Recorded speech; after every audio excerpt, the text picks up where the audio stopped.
To mysterious lover. Jeevika fresh होकर bathroom से बाहर आए और पूरे रूम को देखने उसने कमरे में इधर उधर देखा। एक कोना ऐसा था जहां किताबें फैली थी जिनमें कुछ पर रोने की बूंदें सूख चुकी थी। एक डायरी देखी, पुराने कवर वाली। जीविका ने हिम्मत करके उसे खोला। किसी ने नहीं पूछा मैं कैसी हूँ। शायद मैं वाकई किसी के लिए जरूरी नहीं। हर शब्द दर्द से भरा था, जैसे किसी ने चुपचाप दुनिया को अलविदा कह दिया हो और किसी को फर्क ही नहीं पड़ा। जीविका की आंखों में आंसू आ गए। गर्गी, तुमने खुद को खो दिया, लेकिन मैं तुम्हें वापस लेकर आऊंगी। अब मैं तुम्हारी जिंदगी जीऊंगी और उसे जीने लायक बनाऊंगी। फिर वो क्लोजेट में चली गई। जीविका गागी के सारे कपड़े देखें। कितनी बकवास कलेक्शन है, एक भी ढंग का ड्रेस नहीं है। एक लड़की का चॉइस इतना बुरा कैसे हो सकता है। जीविका की नजर एक ब्लू जीन्स और सफेद शर्ट पर गई। जीविका ने वो जीन्स और शर्ट पहन ली। चलो कुछ तो अच्छा है इसके पास। फिर जीविका ने अपने बाल बनाए और चश्मा पहनने के बाद रूम से बाहर निकल गई। जीविका सीढ़ियों से उतरते हुए डाइनिंग टेबल पर जाकर बैठ गई। डाइनिंग टेबल पूरा खाली था, कोई नहीं था इस वक्त वहां पर। मेरा नाश्ता। मैम अभी तक सर मैम या आपके भाई बहन कोई नहीं आया है नाश्ता के लिए, वो आ जाए फिर मैं देती हूँ। मेड की बात सुन जीविका को गुस्सा आ रहा था, पर वो अब जीविका नहीं गागी है, उसे सब कुछ सोच समझकर धीरे धीरे करना होगा। अचानक से आए बदलाव पे सबका ध्यान खींच लेगा। गागी उठी और सीधे किचन में चली गई। गागी ने देखा एक शेफ पराठा बना रही है। गागी ने एक प्लेट लिया, उसमें दही अचार और 2 पराठा रख वहां से चली गई। किचन में काम कर रही सब गागी को देखते ही रह गई। गागी डाइनिंग टेबल पर बैठ खाने लगी। मैम आप बता देते, आपको जोरों से भूख लगी है तो मैं ही नाश्ता दे देती। कोई बात नहीं। तभी वहां पर प्रणव जी, रेखा जी आए। वो दोनों चुपचाप अपनी जगह पर बैठ गए। थोड़ी ही देर में अद्विक और राशि भी आ गई। राशि एक स्माइल के साथ बोली, good morning dad, good morning mom, good morning princess, good morning Advik. Rekha ji और प्रणव जी ने साथ में ही बोले। मेड नाश्ता लेकर आए और सबको सर्व करने लगी।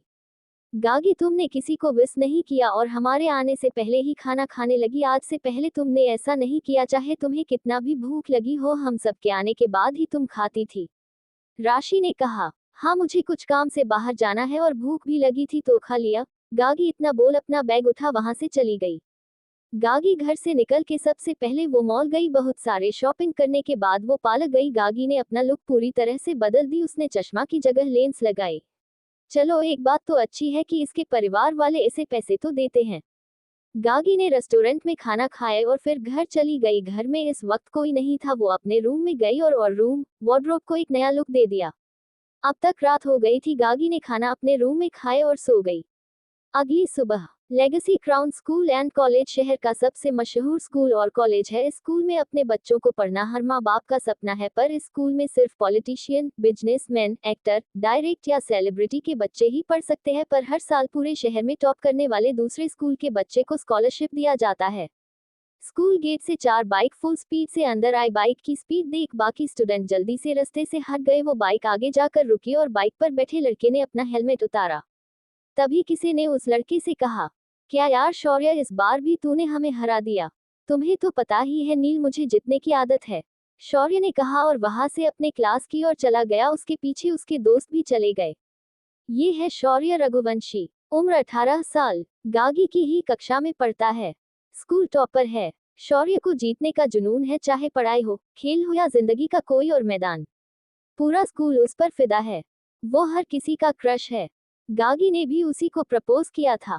शायद इसी वजह से आज तक कोई भी लड़की गागी की दोस्त नहीं बन सकी। मगर शौर्य को इन सब बातों से कोई फर्क नहीं पड़ता। वो ठंडे मिजाज का लड़का है, संवेदनाओं को अपने चेहरे पर नहीं लाता।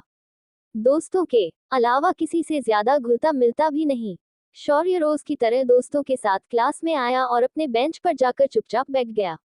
तभी अर्जुन उसकी टेबल पर नजर डालते हुए चौंका। ये मैं क्या देख रहा हूँ।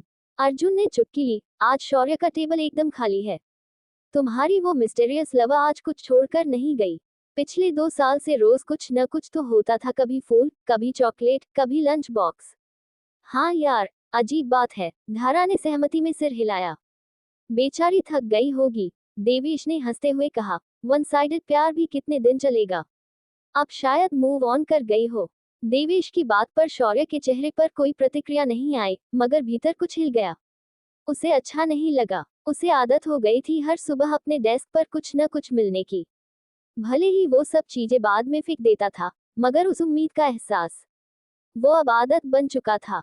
आज टेबल एकदम खाली था, और मन भी। उसने मन ही मन सोचा, क्या वो आज स्कूल नहीं आई? तो क्या वही लड़की थी जो मुझे गिफ्ट देती थी? उसकी नजर पूरे क्लास में घूमी, पर अभी आधा क्लास ही भरा था। धीरे धीरे पूरा क्लास भर गया, प्रोफेसर भी आ गए थे। वो कुछ बोलते तभी एक लड़की की आवाज आई। आज के लिए इतना ही। आगे जानने के लिए पढ़िए अगला भाग रीबर्थ ऑफ अनलव्ड गर्ल, सिर्फ और सिर्फ पॉकेट नॉवल पर। उसके दोस्त हैं अर्जुन सिंह, देवेश भाटिया, नील।